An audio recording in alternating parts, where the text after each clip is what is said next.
So there's, the Dhamma teaching is eventually always about understanding and relinquishing the causes of suffering and stress. This doesn't mean things aren't painful, but that painfulness doesn't generate this internal, sabotage, undermining, cutting, repressing, begrudging, resenting, something lodged inside us that just grinds away. So of course some experiences are pain-inducing.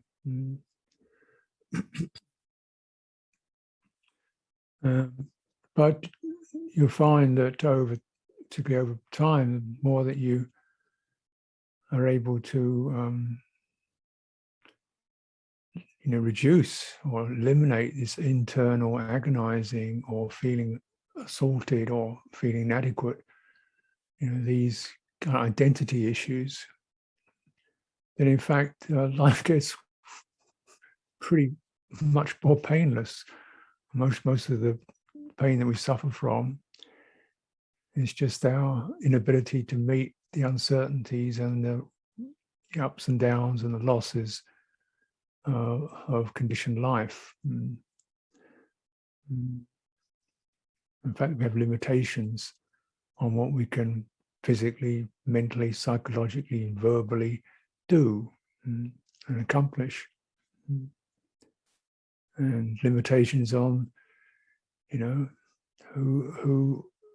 what people will think about us and say about us. We can't really always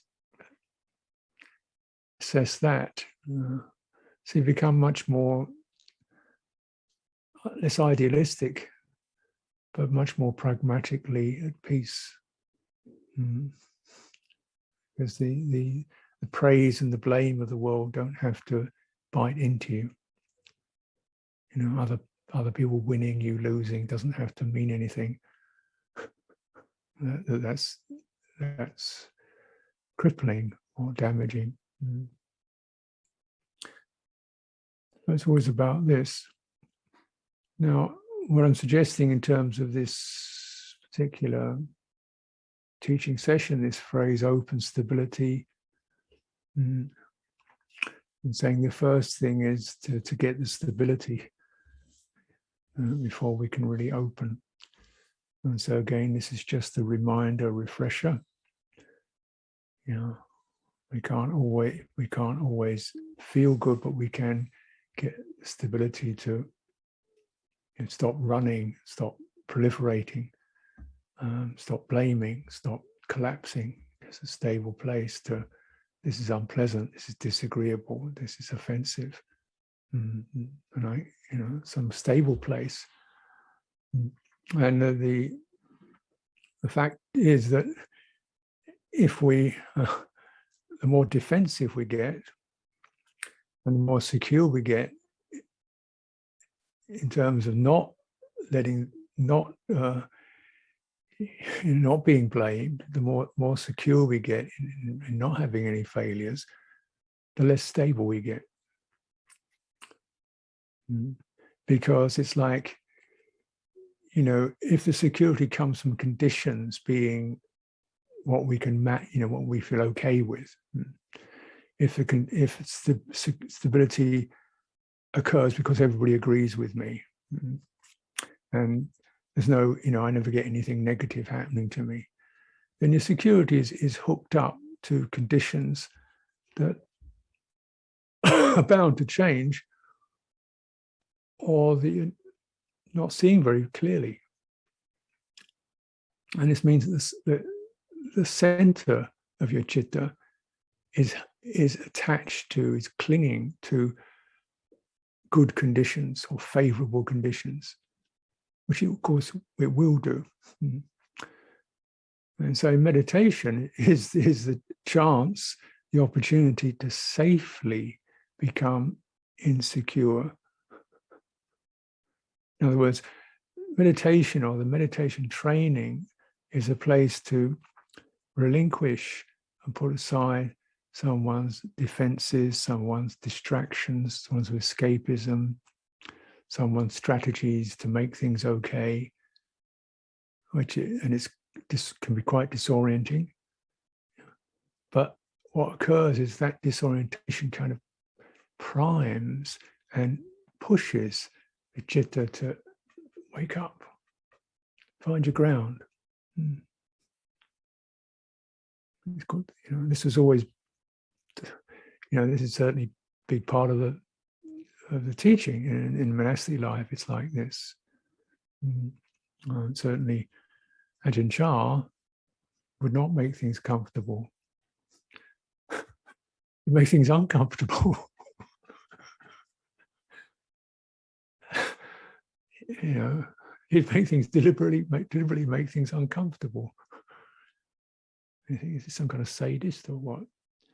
No, so that you find your own ground internally. So it sometimes tease people in public, shame people in public, not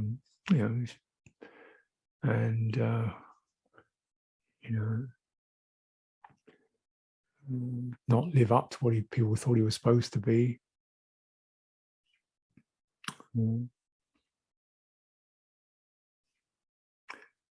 This is quite with a feeling of this is the way you're going to develop stability that the world can't shake. I'm your sparring partner. I'm going to give you a few taps to see if you've got your light on your feet. So we can do that, not constantly, but pretty much that was part of what you were getting into. To find out, suddenly you were sent somewhere you didn't want to go, or you had something planned and that was suddenly cancelled. Something predictable was taken away, something unpredictable was thrown in. You weren't, get up and give a talk when you didn't know what to say. So in this position of feeling like an idiot, and there's 250 people looking at you. And just go into that quiet place, because there's nowhere else to go. You go outside, you panic. Go into that place, quiet place, and okay, here we are. This is fear. Meeting fear.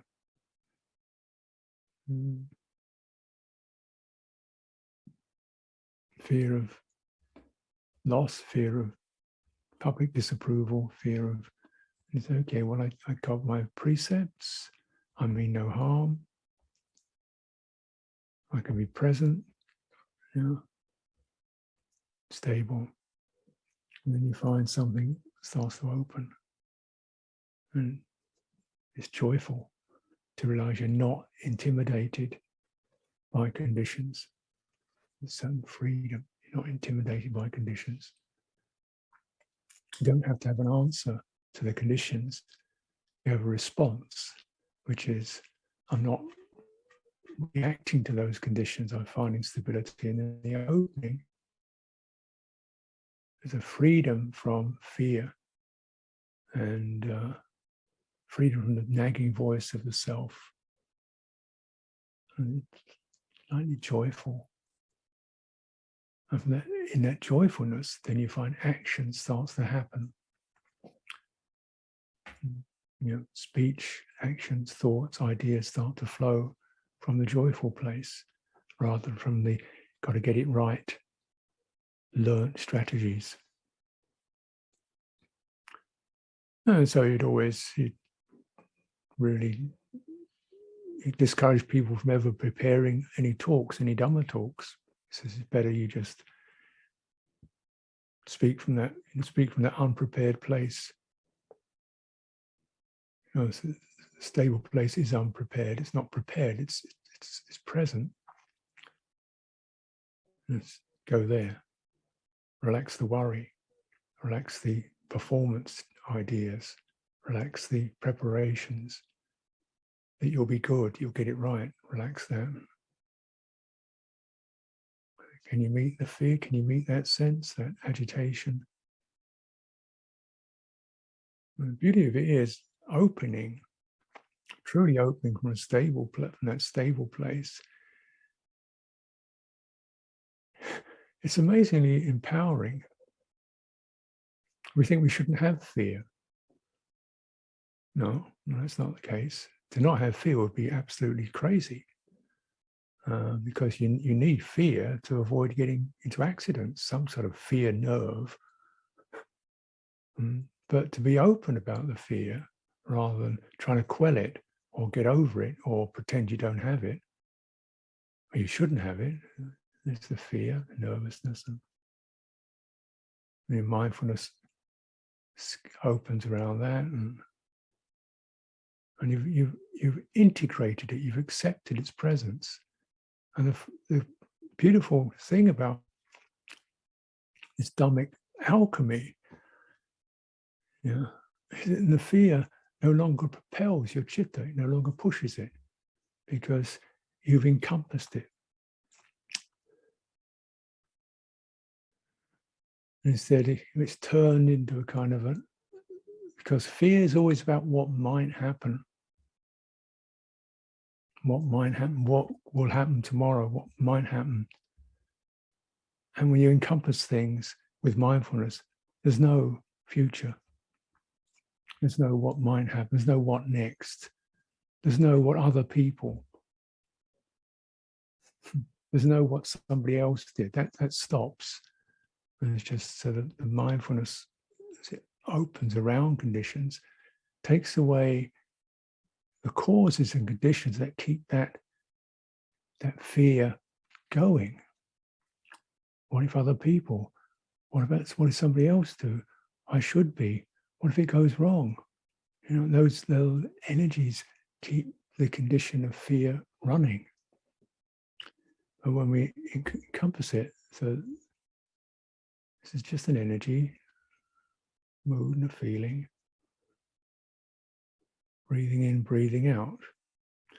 We call this, simply speaking, breathing through the fear, breathing through the anger, breathing through the guilt about what I should have done, and how stupid I've been, and because we have been stupid, I imagine. I don't think you can get through this life without being stupid. Probably quite a few occasions, and messing it up. And so, okay, so what's so special about you? The guilt, because I shouldn't, and I know people disgusting and terrible, right? So you feel that, you might get your mind over that and open to that sense of personal distaste, hatred towards yourself is what it is. A form of hatred. And who's it attacking? Who's that? It's attacking somebody who isn't here. It's attacking somebody who was around, who you remember from 5 years ago. Well, where are they? I don't see them. You're attacking somebody who should be here.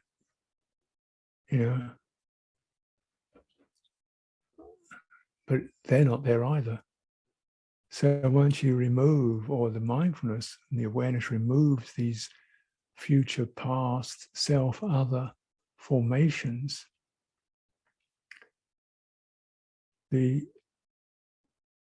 cause of suffering is no room to, nothing to feed on. And you're breathing in, breathing out, moving through. Now, of course, with things like this, we don't, so that means you don't really want to have to keep doing all this. So you try to live a life where you're not laying down conditions that will cause you regret, because it's just, I have to keep doing this every day to let go of the regret, or keep fending it off, or justifying myself, or proving that I'm right and they didn't understand me, and it's just tedious. Much better to just be with that feeling and get around that, release that. And then, of course, if it's appropriate, you can always say, well, how was that for you? How did that affect you? And, okay, can I learn something from this? So this is not a statement about behavior externally. It's a statement about how you deal with the results of what happened to you, or what you do, or what you're in, the way they affect, the way they what they bring out of you.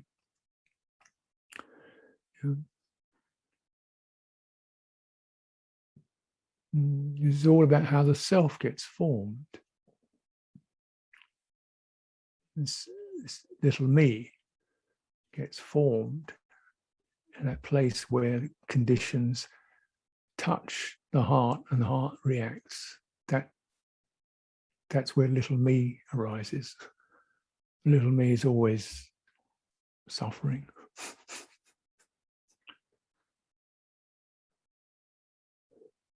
To find a stable place. And sometimes some of these effects that we experience, we don't even know what they're about, just feeling heavy, weighed down, sort of something wrong with me. People often have traumatic experiences they can't even really remember because they're so far back. That feeling of fundamental distaste or wrongness.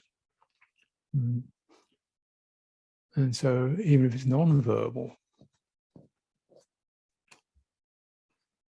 and it's important to recognize that some of the suffering we experience, you can be your mind chattering and talking about, and it gives you the clue. When you've got something describing you, anything that describes you, if your mind is describing you,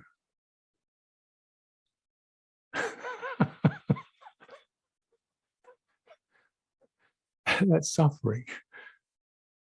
Because what's it describing? And how can it, where is it if it's not you? How can it describe you? And if it's not you, right? Do you see what I mean? How can there be two of you? One who's doing the talking and one who's talking about. You've divided self. Yeah. So if it's something that's describing you in your own mind, you think there's something, it's needing to prove I am something, or needing to put me down, or it's not able to digest experiences, allow them to flow through. This is self-referencing anxiety and need to feel adequate. So you begin to kind of reveal these conditions in your practice and in your day. It means owning up to an anxiety, owning up to feeling you want to be praised and liked. That sounds a good idea, to be praised and to be liked. Sounds like a reasonable wish, actually. But you can get like, so I don't need anybody.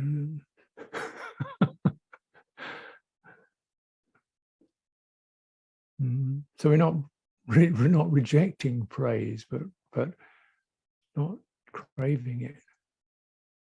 And if that happens, there's a sense of, I'm glad that my actions have resulted in good experiences for you.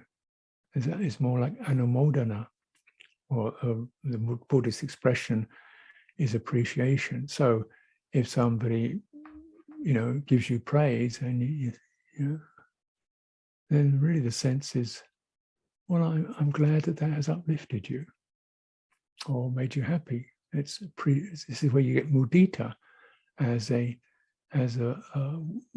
appreciative joy, appreciative gladness, as one of the essential foundations of this true openness of love. That's what it amounts to.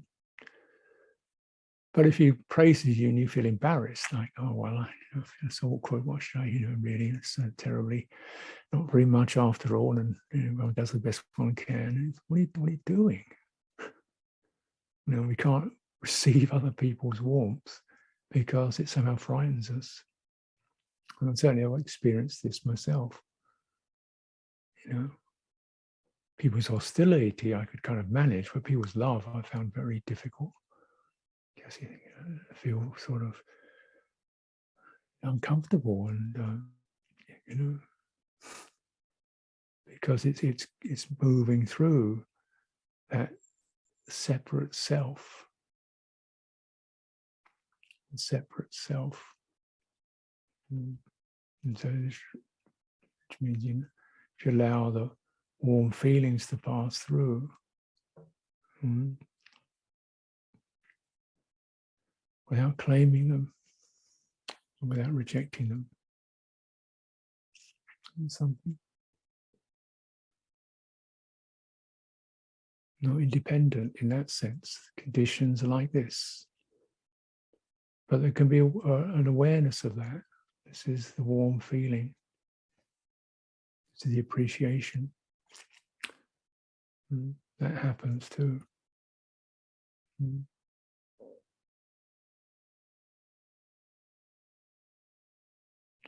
There's a whole range of qualities to be just open to that. Here is the experience of being given warm feeling, warm intentions. Opening to that, being touched by it. No obligation, no need to pay back, which is one of the things that occurs when we experience other people's, gratitude or affection or something like that. You feel you've got to do something to pay it back. At least I do. No, just no payment. No payment. And if one is open to that, stable in that, what occurs is a sense of, I'm touched by your good feeling, appreciate that. And it's been an honor to have been able to somehow bring around happiness for you. And that's true. And this is the beautiful thing that can occur when people support, befriend each other. It's not just about congratulations, it's a sense of we honor each other with our truthfulness. If somebody's truthful, I feel honored.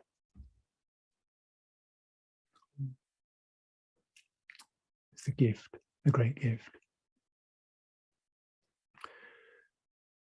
Even if some of the truthfulness isn't what I was looking for or expecting. Oh well, they're speaking the truth. In the face of truth, you have to open and be stable. Now, when we're turning this practice again, it's opening to oneself.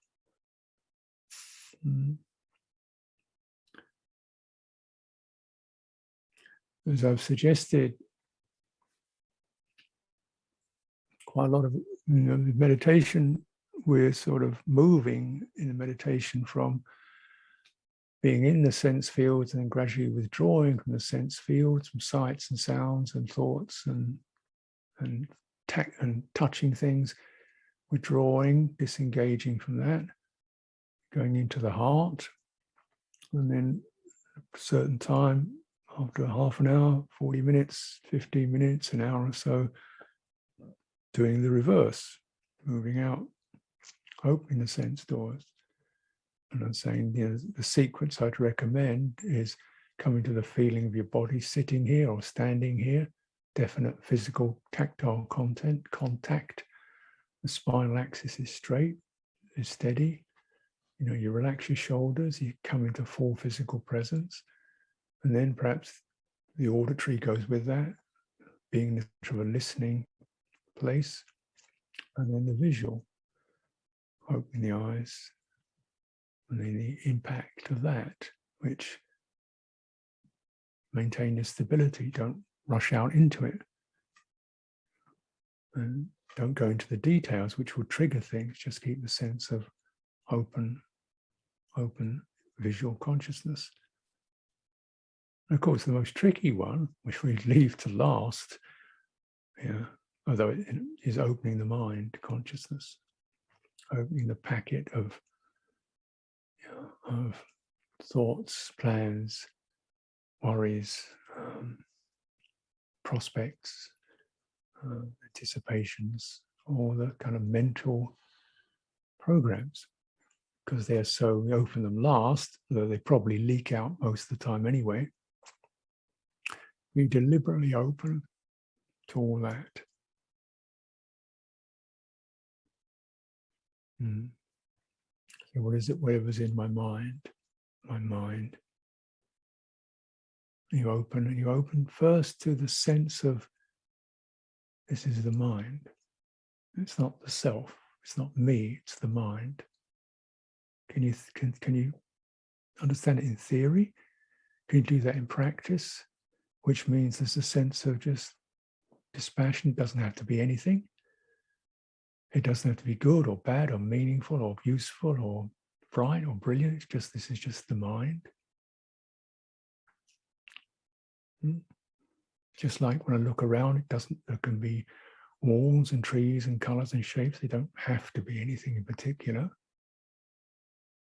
But if you open your eyes, there'll be something. So similarly, when you open the mind, there'll be something there. And first of all, we just hold the boundary. This is the mind, and maintaining, as you do that, the sense as if that which opens the mind, that which invites the mind to open, that which says, now we'll open up, where's that? That's in the heart. There's a willingness. And what does that heart take its as a support? The body, the spine. Feeling your spine, feeling your breathing, an upright axis, which I've mentioned. And the heart willing to open the mind. It's not pushing it, just willing to open it. So it's a conscious opening rather than a tipping into or a kind of tipping out of mental content or a scramble or being thrown into it. Conscious, open the mind, willing to open the mind. Am I willing? Not ready yet. Okay, just wait. Could be a lot of worms in that can. Okay, let's just very gently, a little bit, or pause. And what's disturbing your heart? So you keep checking in. Is the heart willing, or is it feeling obliged, or is it feeling nervous? I don't want to look too closely. There's a lot of messy stuff in there. Okay, let's just go to that feeling of fear of my mind. What might be there, or even aversion to it already. That messy stuff. That's all. Okay, let's get to that emotional response, that felt sense. This is just fear, aversion, or expectation. Span, cover that. Spread your awareness over that. It's not self, it's not a person. It's imagining something that isn't here. And what is it? Just a kind of pushing, fluttering, pressurized, breathing in and out, breathing in and out. Okay. Just returning in. Is it more easy now to just say, it's just the mind? It's just the mind. You know what they're like.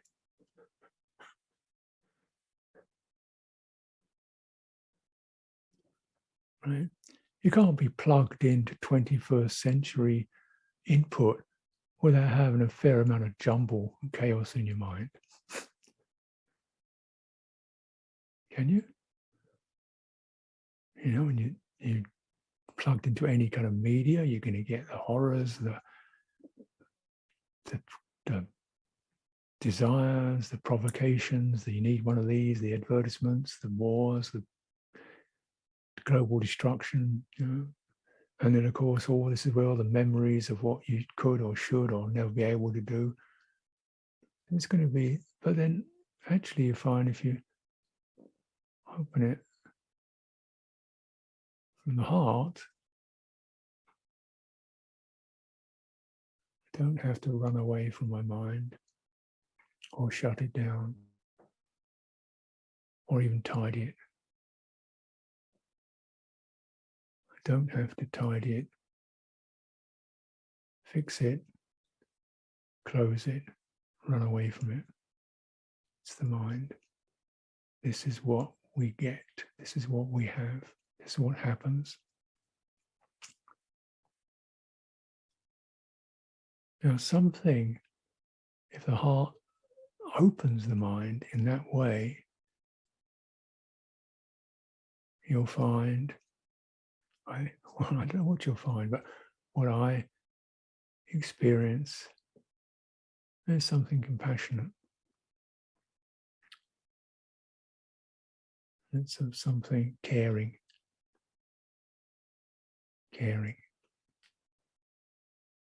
Something does not want to generate more stress around that. And that's what all of us need. And no one else can do it for you as thoroughly, as accurately as you can, as your heart can. Nothing, no one, no wise being, no saintly being can do this as accurately and wisely as you can. You're the only one. And that's your job. That is your basic job. Whatever your work is, whatever you can do for other people, this is your basic, primary responsibility. To open into the mind from the heart. And that, if that influence is supported, nothing will shock you or dismay you or send you into spins of remorse and sabotage. No great idea will actually need to be followed through on. It could be or it couldn't, because there's a sense of liberation from the mind in the presence of the mind. Not when it's not there, liberation from the mind in the presence of the mind. Non-attachment. These are, of course, probably familiar terms, but realization is actually joyful. It's not a sense of distaste, it's joyful and warm and humorous and loving. Where that kind of influence, your mind does pick that influence up. And it says, this doesn't matter so much. And yeah, this is tough. We're going to keep going with this. Let's see what we can do. That wasn't so good. What did you learn from that? Pick yourself up. What did you learn? See how you can, it's kind of just really like a good parent. And this is where, if we have had good parents, then we might remember that. If we haven't had good parents, if we've had parents who weren't up to that task, this is quite a learning curve, quite a learning thing. If you have parents who weren't capable of that because they didn't have it for themselves, because their parent and so on, who knows why, where this begins, but where does it stop? Where does it stop?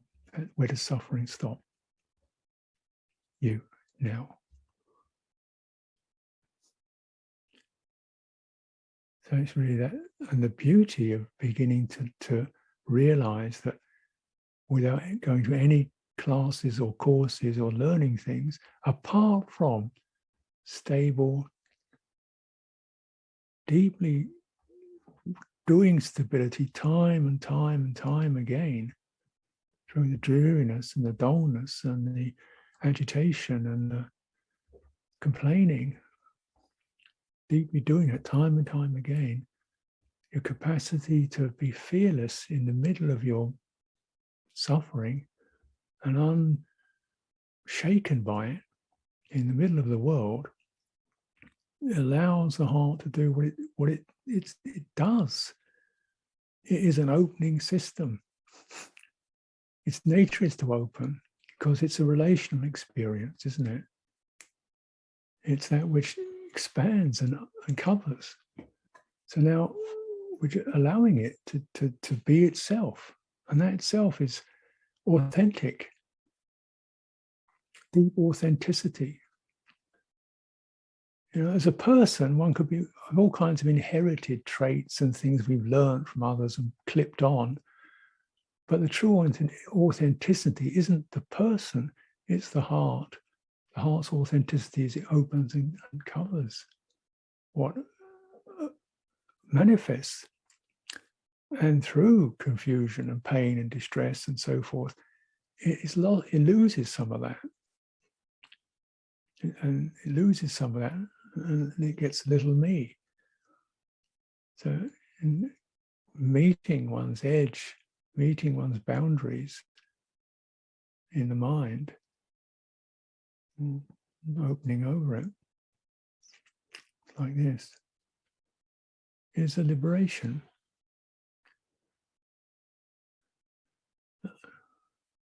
I mean, so, okay, yeah, sure, liberation is also when it's really quiet. Absolutely wonderful. We can, oh, I wish my mind would be quiet, then I'll be able to get free. Yeah. It will take a while. Could you get a taste of it? And maybe recognize something subtler, which is not of the mind, the thinking mind, the personal mind, but something somewhere else. Isn't that what mystical experience is about? And it's almost a surprise. We surprise ourselves with the heart's capacity.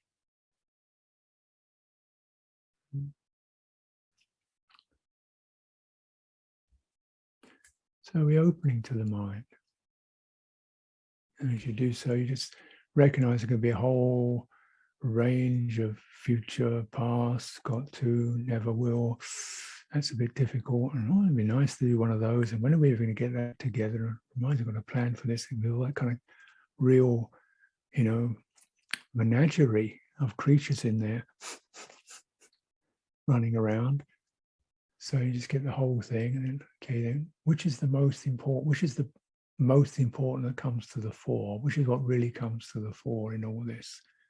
Which is the leader of all this? Which is the biggest voice, the biggest animal in the room? You just can't cope. Okay, let's get you can't cope, can't manage. Oh, yeah. So you just then take it piece at a time. So you're gradually, releasing all these creatures in the mind. Yeah. And that's beautiful work. You learn it. If you're doing it in your own mind and you know how to do that, and you know what it takes, and you enjoy it, because it is enjoyable. It's supposed to be enjoyable. It's supposed to make you happy. Buddhism, it's not. But it's practice. It is enjoyable to realize just how these nagging things can be. Oh, you just needed that. It starts to soften if we approach it right. And a whole piece of identity melts away. If you can cultivate that, practice like that, then of course you've got something that you can help. You will be a help, whether you decided you are or not. If you're doing that and you're listening to other people and you're doing the same thing, you're bound to be a tremendous service in the world. And that's an honor, a true honor. So taking a little bit at a time, the first thing is the whole mind, which first of all might go quiet. Like, oh, nothing special.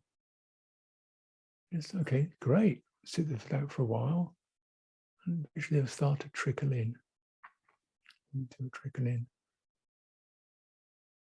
Sure, maybe we'll do maybe nothing special first, just little possibilities, and then good, this, that, and the other. And probably sooner or later get the, oh my goodness, I forgot that. Oh no, what about that? All right. They'll kind of come in time. Now you're almost invited them. Made the invitation because you want to meet some of these. Yeah, I'm never good enough. People who think I'm useless, and there's one of those. And willing to cover this is the way we prepare and debrief or discharge mental content. Also, as we come into the world of situations, watching out for these, you know these creatures well, when one of them pops up,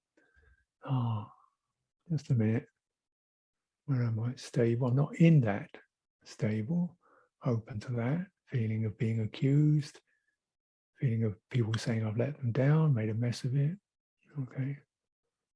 Don't have to defend that. Don't have to justify it. I just need to open to that painfulness of feeling misunderstood. Are you the only one who's ever had that? No. Ever happened before? Yes. It's a creature then. Here it comes. Awareness of that. Over it. Take away future, the past, the self, and other people. It can dissolve.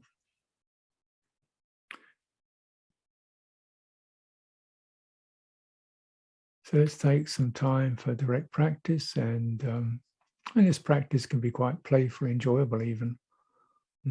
If you want to follow that, it's your time.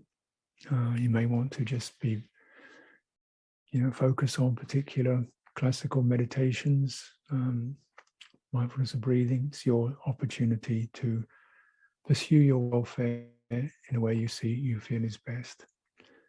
Anyway, let's take some time, and I'm going to do some walking now, but I'll get back in about half an hour or so, and so I'll be on screen again, just if anyone wants to gather around, we can feel a sense of being here for that.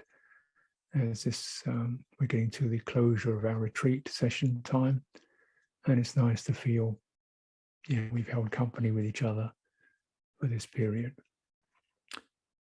So